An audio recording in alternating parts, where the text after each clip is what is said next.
Hello guys, welcome to my channel. Hope you guys are doing good.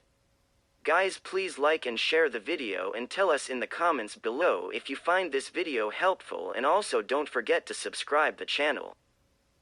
Doha, Qatar. By the time referee Daniele Orsato blew the final whistle Sunday for Qatar's 2-0 loss in the 2022 World Cup opener, the whole visual palette of the al-byt stadium had changed.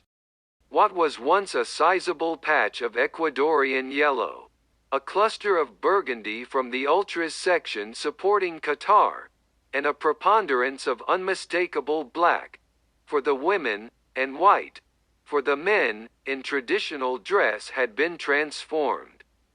The yellow was still there, and the burgundy had thinned, but now there were huge patches of pale red, the color of empty seats at the al-byt. It is unlikely that much more than one-third of the announced 67,372 in attendance remained, and, indeed, you could see home supporters file out as early as the end of a first half which saw Qatar go 2 goals down. This is my 7th World Cup, and only once before have I seen these many home fans abandon a stadium early. That was 8 years ago in Belo Horizonte, when Brazil took on Germany in a World Cup semifinal and famously fell behind 5-0 by halftime. This walkout in Doha was different. This was Qatar's first ever World Cup game. And, while they weren't playing well, they were 2 goals down against Ecuador, not some powerhouse, which offered hope for the second half. And, sure, even though they were on their way to becoming the first host nation in World Cup history to lose the opening game, though they could not have known it at the time, Qatar still had, and have, 2 more opportunities against Senegal and the Netherlands.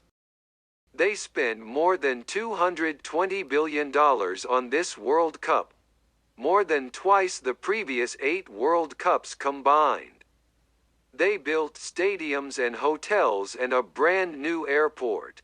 They bankrolled a domestic professional league with superstar coaches and players, from Barcelona manager Xavi Hernandez to Colombia star James Rodriguez. And yet, on this night, Qatar came up short in the one area they simply could not control. No, I'm not talking about the performance on the pitch. Ecuador were substantially better, but that wasn't a surprise. Other than a guest appearance in the Gold Cup, this Qatar team haven't played any official competitions, unless you count the Arab Cup, and you probably shouldn't, since they won the Asian Cup in 2019. That's a very long time in football.